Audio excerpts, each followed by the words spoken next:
I had a lump on my chest back in 2014, and I went to the radiologist, and they were looking at the scans, and while I was there, they ended up coming to me, and the radiologist shows me, she's like, hey, do you mind if I just kind of pull you to the side real quick? I want to show you something. I think I found something on your kidneys. Lo and behold, that's when I found out. That's when I had it. At the time, I was 24. I am Tim Francis. I'm Michelle Blum. And we are patients of Dr. Lekovich. One of the bigger concerns that Michelle and I have is having kids, because once we found out that PKD really meant that it was 50% likely that I was going to have a kid with PKD, we wanted to, take our approach a little bit differently. And when we found out there was alternatives or options, that's when we started to really have conversations with Dr. Lekovich about genetic testing, IVF, and what that could actually mean for our kids in the future. I'm somebody who's, terrified of needles. I don't put any hormones or anything in my body, so this was definitely something that was out of my comfort zone initially. But Dr. Lekovich really walked us through the whole process, made us feel so comfortable, really explained it. She really just put our minds at ease, and I really feel like we're in great hands with it. I'm Dr. Giovanna Lekovich. I'm an infertility specialist. I practice IVF at RMA of New York, and I specialize in helping people with PKD. The best way to help people with a known genetic mutation, including PKD, is using assisted reproductive technology to create embryos, which we can then test and identify which embryos do contain the mutation.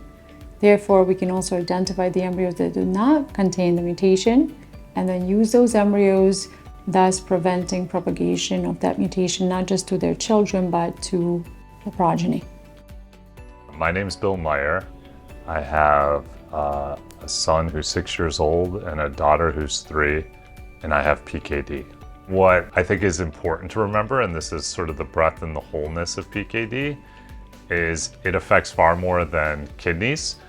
And what I discovered, and this was only after almost a year and a half of trying to have children, is that actually I had cysts in my epididymis, which is common with men who have PKD, so it actually impacts the fertility. My name is Erica Johnstone, and I'm a physician and associate professor here at the University of Utah and the Utah Center for Reproductive Medicine. We've learned that so many families don't know that it is an option to have children that are genetically theirs, but avoid the passage of a disease. And I think that's something that's really important and that I wish more people were aware of.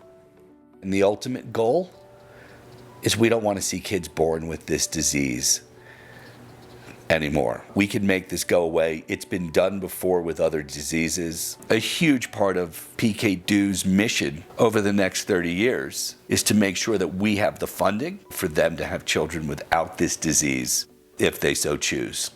When they said that they would fund this for us, we both were just shell-shocked on the phone, because that's one of the main barriers to this. IVF is so expensive, and we're really grateful to them. We are grateful to have an opportunity to change our child's lives and change ours.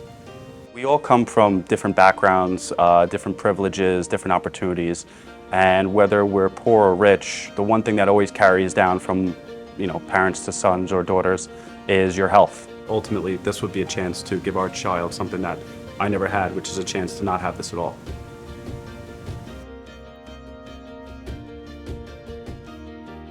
When my wife and I were starting to think about having a family, we had no intention of going through IVF. I mean, it's expensive, it's costly, but if I had my son Liam here, it was well worth the challenges and the journey to bring him into this world without PKD.